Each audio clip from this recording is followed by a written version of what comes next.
Hey folks, this is Coloring Chemist. My name is Connie and welcome back to my channel. I thought that I would do a little bit of coloring for you today using Pitt pens. I know a few people have seen me color with Pitt pens just a little bit in a few previous videos, and they were curious to see more. So I thought that I would take this Johanna Basford Halloween image. I do have a video that I posted. It was one of the first videos on my channel. It's a very short video, but it has a link in that video description as to where you can download this. Johanna released this, it was quite a few years ago, I think. Well, maybe 2018, 2019, somewhere in there. And as far as I know, it's the only Halloween-themed image she's ever put out. She doesn't like Halloween. Believe she's said that in interviews before. So, you know, for those of us hoping and wishing she would do a Halloween book, it's not going to happen. But she does have this one image, and it was a promotional image. I don't think it exists in any of her books, but it was a promotional image for Ivy and the Inky Butterfly. So, yeah, it's free to download. It's on her website, so this isn't a pirated copy. She offered it for free. But the link, it's a little difficult to find. The original link doesn't seem to work anymore. But I did find an alternate link that still takes you to her website. So we're not getting this from any, you know, we're not getting a pirated copy. This is still from her website. But I will try and remember to link my little short video below, and I'll also try and give the direct link so you can go and download this. And I know it's, by the time I post this, it'll be almost or maybe on Halloween. But yeah, just wanted to do a little bit of coloring with Pitt pens. I don't plan my pages out ahead of time. I did tape this one to, this is just a cheap cutting board. You know, you get those packages of, they're not disposable, but they're very thin plastic cutting boards. And I taped this down because I think for the background, I would like to do maybe Inktense and maybe mix in like the black and maybe some blue. And I got the idea from the Art Gear Guide, Harry. Wonderful, amazing channel. You know, if you haven't heard of it, for sure go and take a look. He does all kinds of fantastic reviews, and he was just recently reviewing the 100 set of Inktense, and he doesn't color. He does his own artwork because he's an amazing artist. But he had done, I think it was like an angelfish or it was a fighting fish, and the background he did with black Inktense. And I mean, it's Inktense, so I mean, it's black. And I always struggle, you know, there's a lot of different ways you can get black backgrounds on pages. You can use acrylic paint. You can color it with pencil, but that takes forever and it's hard in my hand. Or, you know, there's paint pens, paint markers. But it's tough. It's tough to get that sort of uniform, you know, without having it look streaky. And he did this black background with his illustration that he did with Inktense, and it looks amazing. So I want to try that on here. So I taped it here because I am going to be using water. This isn't watercolor paper. This is just mixed media paper. I believe it is the Accent Opaque 65 pound. So I don't know how well it'll take water. We'll see. But before I do that, I want to do a little bit of work on the image itself with some Pitt pens. And the great thing about Pitt pens is they are permanent. So once I put them down on here and they dry, even if I get water, a little wild with my water brush when I'm doing the background with the Inktense, they shouldn't move, and they don't. So that's the really great part about Pitt pens. With other water-based markers, Tombows or things like that, you put them down, and even if they are dry, then if I go in with a water brush because I'm doing my Inktense, there's always the possibility that if I get messy and touch where the Tombow is, it's going to bleed or it's going to move. These shouldn't. So I really do like Pitt pens. They're not cheap, but they last forever. And for those of you who have not seen a Pitt pen before, I'll show you. This is what they are. It's Faber-Castell. It's part of their artist grade range. And so they color match with the Polychromos, with the Albrecht Dürer. This pen actually happens to be a color that doesn't exist in Polychromos or Albrecht Dürer, and it's light indigo 220. I love this color particularly for things like glass or bottles.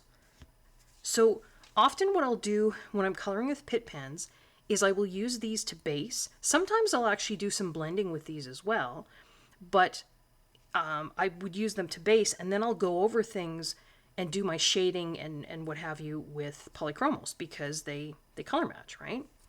So yeah, I will just show you maybe a little example here of how I would base. So now, I am not an imaginative colorist, so I mean, these are potion bottles. They probably should be some crazy color. I'm just going to make them kind of a glass color, and I'll probably go over them afterwards once I, put the shading in and what have you, with probably, since they're small, I might use the glaze pen from Jelly Roll, right? The Sakura clear glaze. I think I have it here somewhere. There it is. This one. Because it's clear, and then you can just go over it and it looks like glass, right? But yeah, so I just like using this light aqua. And I'm not going over the labels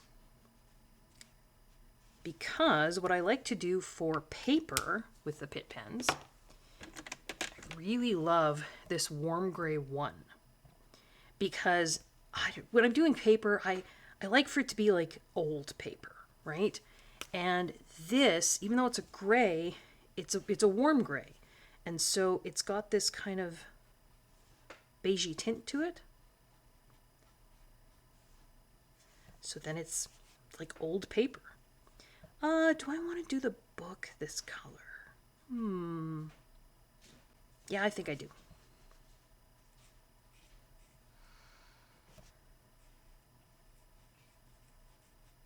And you can see they're quite pigmented. This isn't the best paper to use them on. I'm finding that, and they don't work super well on like a textured paper. Like they don't work well on Amazon print paper. It's just not, yeah. They work nicely in Japanese coloring books, like the ones with the nicer paper. They work well on Johanna Basford books, although I find they work better on Johanna Basford's books that are printed in the UK, like the UK versions. The US versions have kind of a rougher paper that I think works better for colored pencils, pencil crayons. But yeah, Pitt pens, you really need that smooth kind of, yeah, the smoother paper. And this is multimedia paper. I have Hammermill marker paper. That might have been something too, but yeah, I just thought I would give this a try. So this is actually coming out darker than I anticipated. I'll show you. Well, maybe not. This is this is the same accent opaque. It might dry a little bit lighter. These, by the way, are swatch cards that I keep. I do these little swatch cards for most of the supplies that I have. And then I've got my Pitt pens off to the left-hand side here, just sitting in those Spectrum Noir marker trays, those black trays. And this is just, to get these cards, I cut a piece of paper into quarters. So 8.5 by 11 piece of paper. Cut it in this way and this way, cut it into quarters. And these little quarters fit perfectly just to slide on top of the markers in the tray. And then I have swatches right there. So let's see. I'm going to take Warm Gray 3. So the Pitt pens don't come in 120 colors. They only come in 60. So I don't have, it's not the same color range as polychromos. I like to do a little bit of shading on the paper with a little bit darker of a Pitt pen color. And I think what I will do here is try and zoom in a bit here so you can see what I was doing. Sorry, I should have done that earlier. All I did so far was I just did a little basing there. And then, normally I should have done this while it was still wet, but you can just kind of go around the edges of the paper And it just gives it that little bit of an aged look. You see that? And I'm trying not to do like a perfectly straight line around the edge. You can see me kind of making little, almost kind of little flicking motions. Almost just touching the tip of that Pitt pen to the paper. And that's what's nice about these. I mean, you can see, look at the fine point on that, right? So I can really just sort of get in there. Anywhere where I think there'd be maybe a little bit of a shadow, like kind of into the center of the book here, just barely touching the pen to the paper. All right, if I think about the center of a book, it would have a little shadow there. Might have a little bit of shadow underneath where we've sort of got one page kind of underneath the other. There might be a little bit of a shadow just running along the edge here, kind of where because the bottle, of course, the bottle in the, looks like a fishbowl full of eyeballs, is in front of the book. So just again, just lightly touching. And sometimes I'll even do this just around the whole edge of the page. Now, if you don't want your book to look old, you wouldn't have to do it with these gray colors. I just like to, and kind of Halloween, you know, you've got that aged look, I think, maybe a little bit to the paper. Gives it a little Halloween-y feel. Is that a word? Halloween-y? It is now. I think there was some Disney movie called that, maybe. I don't remember. Yeah, it's kind of going around the edges here. If I wanted to, I left the bones and the skull uncolored. I'm not sure what I will do with those, but even though this is that warm gray one is a great color for bones too, especially old bones, right? Old bones aren't white, they're kind of that but gray color. And if I think that line is too stark, what I can do is I can go back with the warm gray 1 and just kind of, and if I'd been quicker with the warm gray, the darker warm gray 3, while this warm gray 1 was still wet, and just touched the warm gray 3 down, you actually get a tiny bit of a bleed effect. And that will help to, make the line kind of fuzzier too, where the shadow is. But all I'm doing is I'm basically kind of just going back and almost kind of blending out. I don't know if you can even see what I'm doing here. It's so tiny. Can we go closer? That's as close as I can get.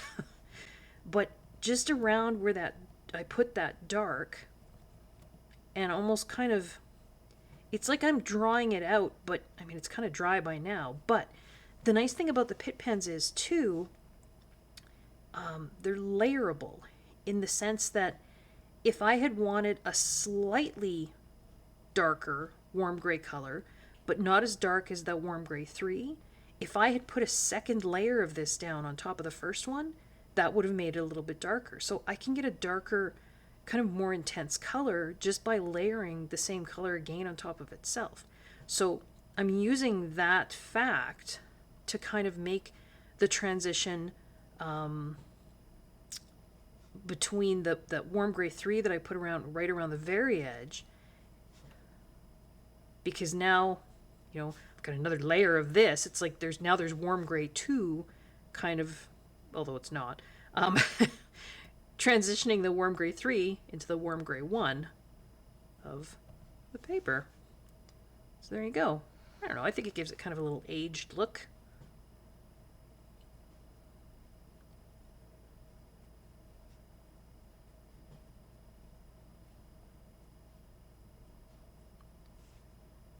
There we go. Again, I don't really plan my coloring. I don't, and I think I've said this before. I'm just going to zoom out here. I don't have an artist's brain. I wish I did, but I don't. And so I can't look at a picture and immediately see in my head, I would do, I can't look at this picture and think, I can see what this would look like when it's done. My brain just won't do it, doesn't do it. So I usually, to do a picture, I will just start on one little area where, so for this, it was actually the books and the book and the bottles, because I thought, well, I know what color I want to make the paper. I know what color I want to make the bottles. I'll just start there. And then I just kind of work out from there. So again, I'm at this point still not sure what color anything else will be here. The pumpkins will probably be pumpkin colored. So you know what? That might be the next thing I work on. I think I want this cauldron to be like a really dark... Do I want it to be black? No, I think I want it to be like a dark gray. Now, I should say, on these swatch charts, this is a combined, because there's more than 60 colors here. This is a combined chart that I made up because I have Pitt pens, but I also recently discovered a Staedtler version. So, Staedtler Pigment Brush Pen. So Pitt pens are India ink. That's why they're permanent once they're down and dry. And I believe these Staedtler pens are India ink as well. So I've been playing with these. The colors, some of them are very close, but sometimes they're just far away enough that it makes it, it adds to the color range of the Pitt pens. These, they're cheaper. And you can kind of tell that in the ink too. I'm finding the ink a little tougher to work with. They seem to dry out faster.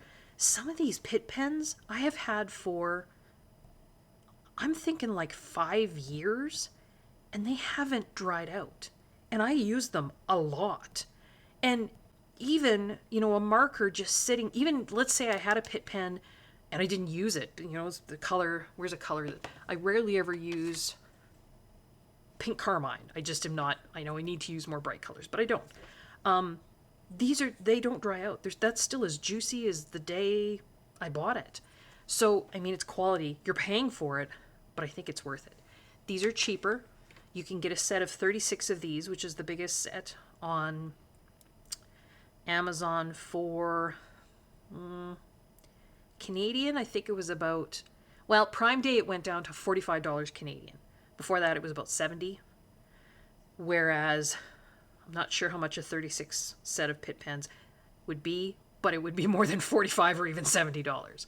So I was looking at my chart here, and I like this 90S I've got it labeled as, and that's, they call it light black. So I'm going to try this for the cauldron, because I want the cauldron almost to be like a cast iron kind of color. And cast iron is black, but it's not like jet black. So let's see what we can do with this. And I'm not going to worry about shading. I'm basically just going to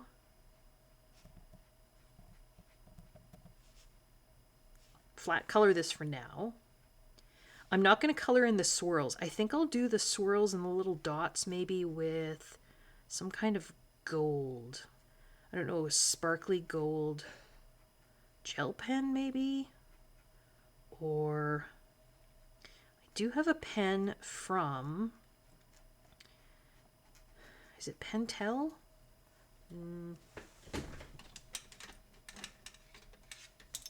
Nope, Sakura. And, oh, you can't see that. Whoa. And it's called Pen Touch. And it's permanent, it's opaque, so I think it's a solvent kind of ink pen. And it comes in gold, silver, and copper. And I don't know if you can see the sparkling on there. So it's got a really tiny, I don't know if that's a plastic or a metal nib, but the gold ink or the gold paint that comes out of here is truly gold. It's not like a gold marker. It's like it looks like you put gold leafing on your page. Because it's solvent based, maybe it's oil based, I'm not sure. You can't really use it on any coloring books that are double-sided because the color doesn't seep through, but it'll leave kind of an oily stain on the back. So It's too bad that I can't use it, you know, more often, but it's very gold.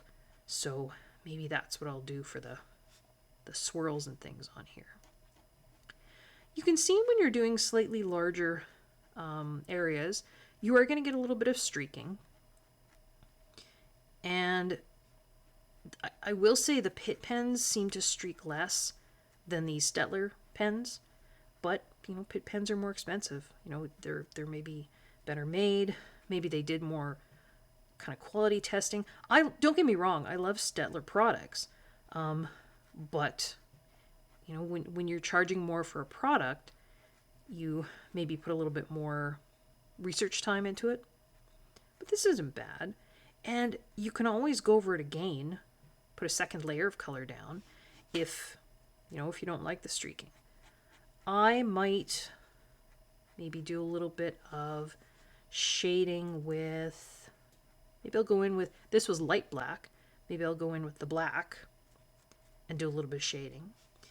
And I think I will also, and I'll show you what I do in a sec, for this, I use the white Pitt pen to put highlights in. The white Pitt pen is also pigment ink, which means you can layer it on top of even something like this, you know, a black, and you will still see it. It's not super opaque like a Posca would be, which is kind of neat because, and you can put it on and then tap it off with your finger, and I'll show you what I mean here. And then it's even less opaque, but it's still white. Now, it comes in, I'll just come out a bit to show you here. I have these two. So they're white 101 is the color. And I've got, see the B for brush, and then 1.5. So the brush looks like the brushes we've been using. I really like this. If you're going to get into Pitt pens, I would suggest, because you can buy them open stock, get this white one and get, and this is a white with a bullet nib. I use this one less, but it's still helpful. They also make a white with a great big bullet nib. Do I have that one out? Maybe? Yeah, I do. So there's a white. Great big bullet nib. I don't know what you would use that for, but I have it. This they don't make anymore, or maybe they still do. This is part of their big, no, this isn't. Nope, I was wrong. They used to make a big brush Pitt pen range, but I think this is still available. But I would say, yeah, if you're just getting into Pitt pens, get yourself a white with a brush. And this light indigo 220, super, super helpful color for basing, things like that, because it's not a color that's available in Polychromos or Albrecht Dürer. And then maybe a small set. They sell small sets of like 6, or you can buy them open stock. Buy a few colors that you know maybe that you're going to use. If you color a lot of leaves and landscapes, buy some greens. If you want to use them for florals, buy some pinks and purples, and just see if you like them. It's a big expenditure, you know, to buy the 60 set and then find out you don't like them. So let me see here. I tend to do, I'm not a realistic colorer. And so if I'm going to do, say, highlights, I don't know, they're kind of cartoony highlights, but, you'd have maybe a highlight on the edge of it there, maybe one up there, maybe a little highlight on the handle top.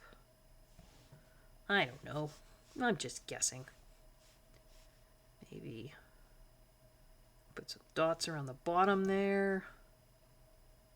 Maybe over there.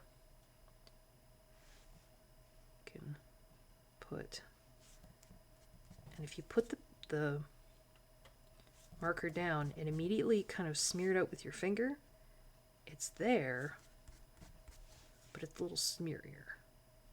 It's not quite as white. See? Now, you can see this isn't super opaque, right? I put that white line there, but it's not like I put a Posca down. If you want that to be whiter, just go over it again. Right?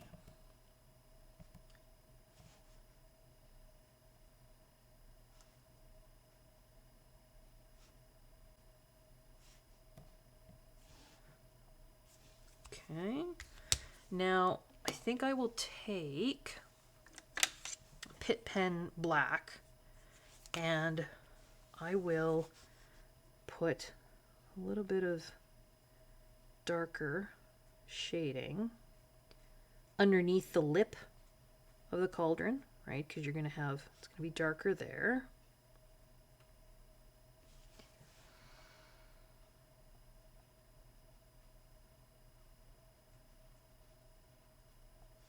It's going to be darker where the handles kind of meet the cauldron.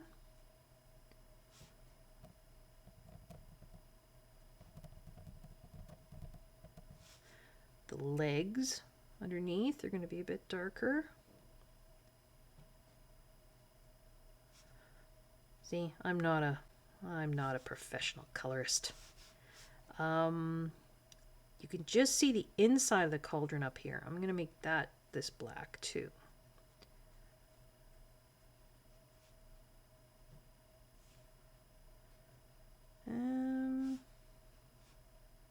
You know what? I decided I don't like those highlights that I put way on the edge of the cauldron. I want the edge of the cauldron to be darker.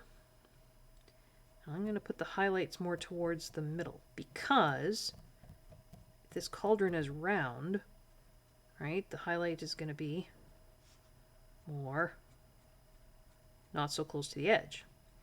And here is the brilliance of this. If I'd put a Posca down, I don't know that I could have covered it up. But because that opaque, that white Pitt pen is not, it's still just the same pigment ink. See, I can go over it with the black. It's like I never made the mistake. So now I want, what did I do with there's the light black.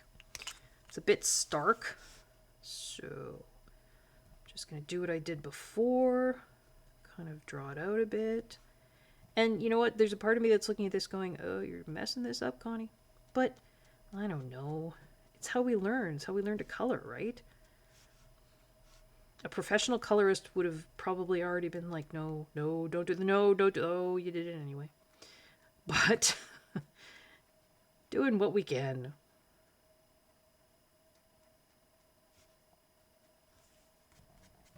And if I still think that's too stark, you know, the difference, I can always go in with polychromos, take one of the cool grays, maybe like a cool gray 5 or a 6 or something like that, and I can, you know, make this a better blend.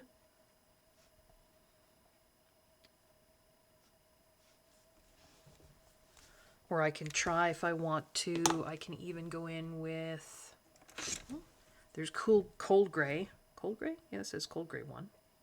Pitt pen. And, I don't know, almost use it like a blender.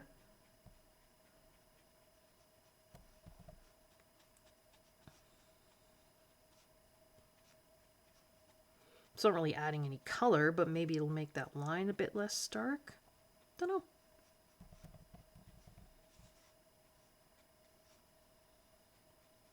You find that I don't know, I think I'm my own worst critic. Although, well, I'm sure there are lots of folks watching me color who are thinking, wow, that's pretty bad, Connie.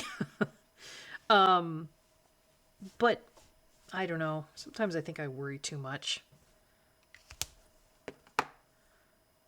So now I've worked that quite a bit. I might want to let it dry just for a minute or two before I, you know, go back in and try and put some more highlights in. So let's move on to the pumpkin leaves. What do we have for greens? Got our greens there. Oops, sorry. I'm really a fan of like earthy greens, yellow greens, so I'm not so much in these greens here, or these ones over here. I think if I remember correctly, pumpkin leaves are fairly dark. So I'm going to say, I'm going to use 174 as my darkest shade color. So that's chrome green opaque, 174. And 57S. So that's going to be a Staedtler pen. That's olive green.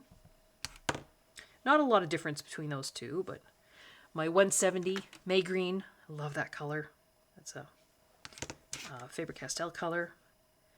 And maybe just to give it some brightness around the edge.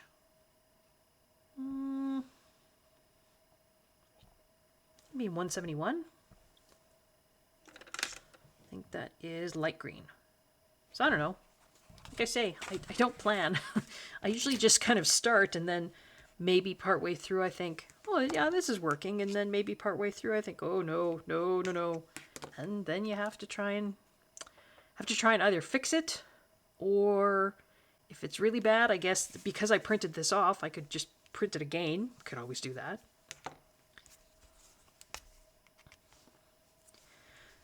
So I like to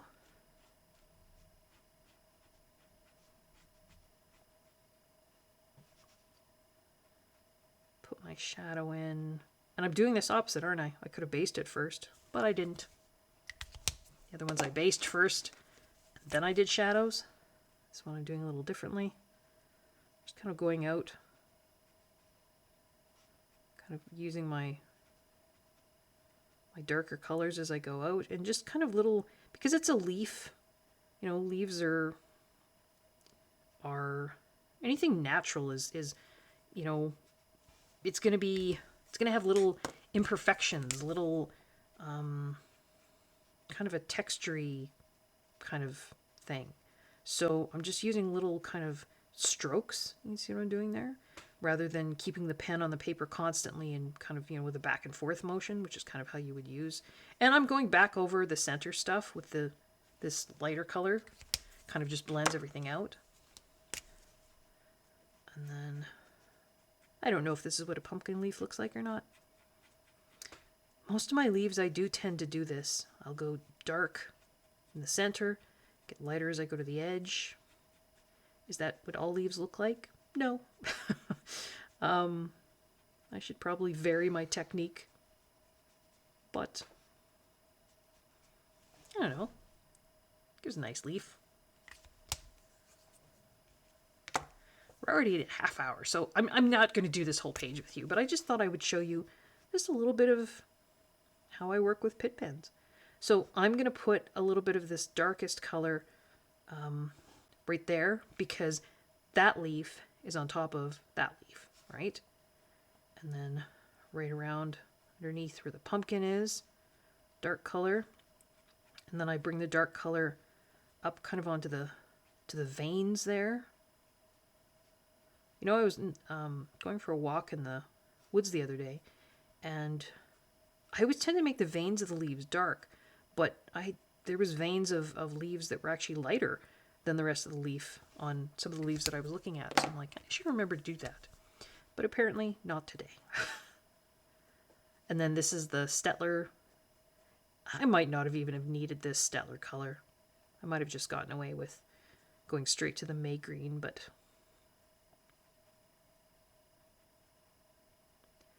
then I'm just kind of going, you know, just out and around from where I'd colored before.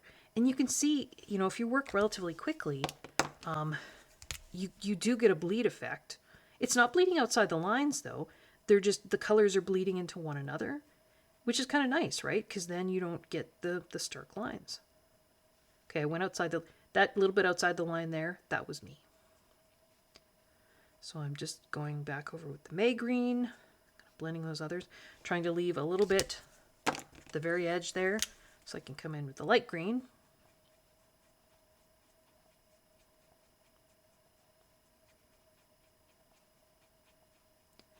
And you can see I'm kind of backtracking over the darker colors, pulling them out a bit. They will still move a bit as long as they haven't dried completely. And yeah, there you go, some pumpkin leaves. I will say, when you're doing this, you might want to have just a scrap bit of paper to the side. And because I'm going over darker colors with these lighter colors, before you put them away, just scribble them off a bit, just so that that darker ink doesn't stay sitting on the marker end. I don't know, if you let it sit there, it probably wouldn't be, you know, that bad. You would just need to remember next time before you went to use the marker, the pen, that there might be a little bit of darker ink there. This just, if I scribble, I guess I wouldn't have to scribble off the dark one, would I?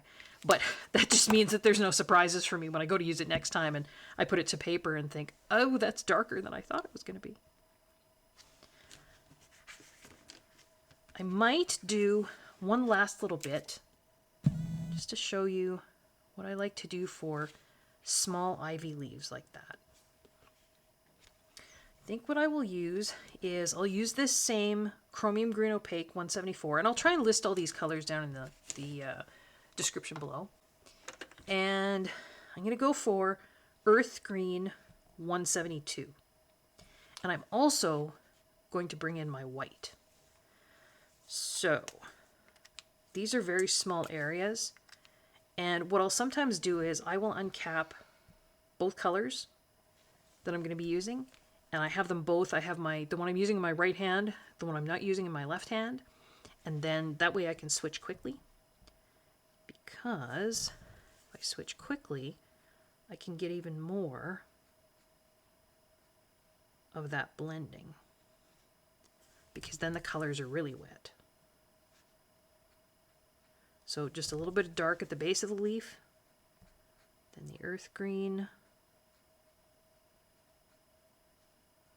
the rest of the leaf. If that made the base of the leaf, you know, not dark enough, I just put a little bit more of that 174 there.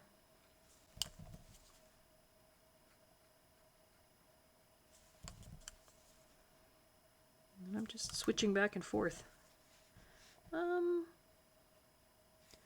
I think these little triangle bits, I think they're maybe, I don't know what they are. I'm going to make them the dark green. And I'm not going to do any shading on them because they're way too tiny to worry about that. Maybe they're just baby beginning leaves, in which case they probably should have been the lighter green, but oh well. And you can see how fast this goes, right? Now, am I getting the same detail and really amazing gradations of color that I would get if I was doing this with pencil? Probably not. But I think I've mentioned before, I do have some hand troubles. Arthritis tends to run in my family. My poor grandmother, her hands were just, I don't know if you've ever seen anyone with really terrible arthritis. Her fingers were just all just crooked, and it was so painful for her. And so I don't have that yet, but I do tend to have some hand pain. I have trigger finger in the middle finger on my right hand, which means that I can't bend it too far or it'll lock. Now I can pry it open, but it's a very freaky sensation to not be able to open it yourself. So yeah, doing a lot of pencil work on a page is hard. It's hard for me. It's hard for my hand, on my hand. So this using Pitt pens was really something that I kind of got into and wanted to do, just because it's easier. It's easier. It goes faster, right? There's the leaves done. Now, this is what I was going to show you.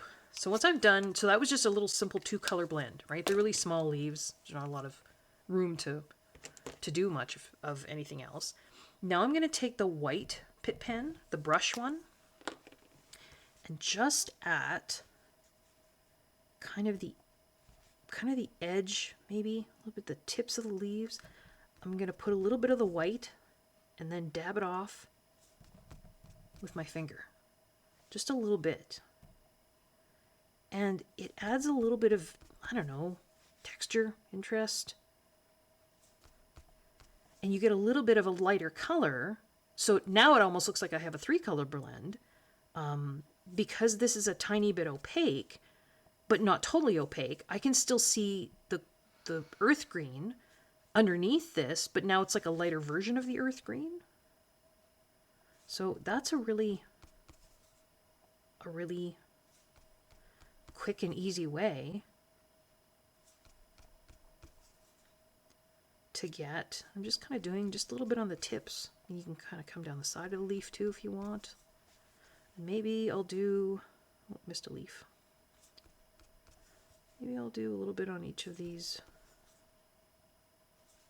I'm just kind of putting these little spikies or whatever they are. They're so tiny. I'm just kind of putting a little dot of white in there and then just kind of tapping it with my finger to kind of blend it and spread it a bit. But yeah, did I do all leaves? I think I did. So I don't know if you can see that or not. I think that's as close as I can get. But yeah, so now it's like I've got it was a 2-color blend, but now it almost looks like a 3-color blend because I've got a little bit of brightness at the end of the leaf. I could go back and do that on the pumpkin leaves too. You know, if I decided I wanted a little bit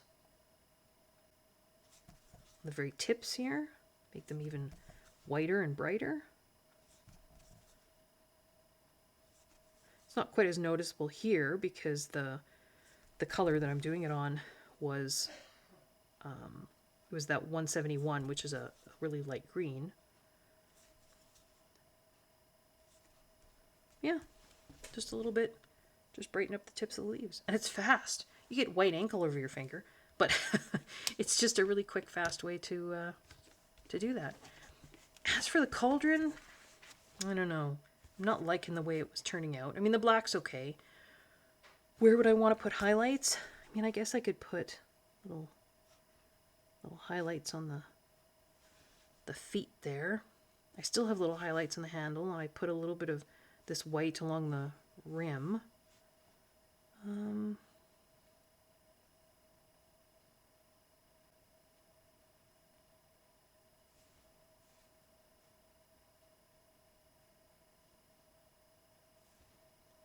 Do I like that?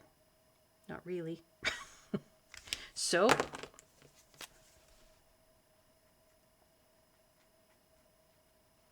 we cover it up. Now, I am putting another layer of, you know, where this was, so you kind of are going to see that. I might have to go in and maybe, I don't know, do a little work here with some pencil just to see if I can get this better.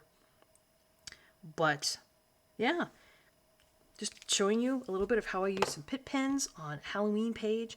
I don't know if I'll get this finished for Halloween. We'll see. Where am I? I'm filming this on the 29th of October, so it's possible I won't.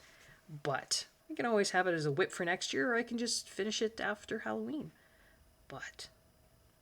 And I just wanted to show you too how I fix mistakes, because I know Pitt pens, well, any kind of marker can be scary, right? Because it feels easier to fix your mistakes when you're using pencil, because it's a slower medium, and you know you're doing a little bit, and then you make a mistake, and you can stop and backtrack.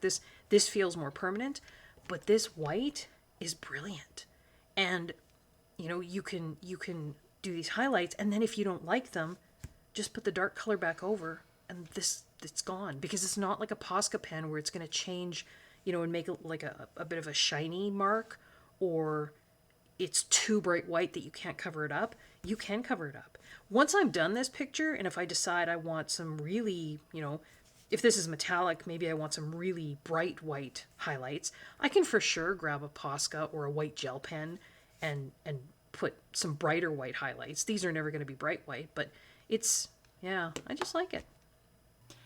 Hey everyone, here's the finished picture. I finished this late on October 30th. So I started on the 29th when I made this video, and I finished it. So I just wanted to show you guys how quick Pitt pen coloring can go. So everything here, except the green background down here, and you can see the page is a little warped. The green grass down here, that's Inktense, and then the black sky, that's Inktense as well. So I had to put water on here, so the page is a little warped, but I'll put it under some books. It'll flatten out. Everything else is Pitt pens with a little bit of white gel pen on like the spider web. I did some white gel pen there. The cracks in the windows I went over top with white gel pen.